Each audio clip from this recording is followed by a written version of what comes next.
કોઈ વાંધો નહીં. સાધુ ચલતા ભલા ઊભા થઈ ગયા અને એ સાધુ એટલું બોલ્યા શેઠને કે આવા હીરા આવા મોતી મળે ક્યાં? નગર શેઠ બુદ્ધિશાળી, એને એમ થયું કે આને દરિયો બતાવી દો, એટલે મોતી ગોતવા જાય ને પાછા ન આવે કે દરિયામાં મળે.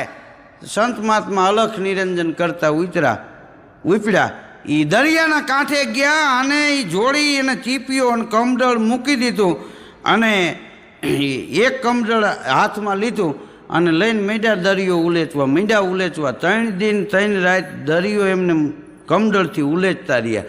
ત્યારે આકાશવાણી થઈ કે હે જોગીરાજ, આ કમડળથી દરિયો ન ઉલેચી શકાય, તમારે શું છે? હાથમાં હીરો મોતી હતું એ બતાવ્યું કે આવા મોતી મારે જોઈ. તો કે એમાં શું, હવે ઉલેચતા નહીં, હમણાં આવે છે દરિયામાંથી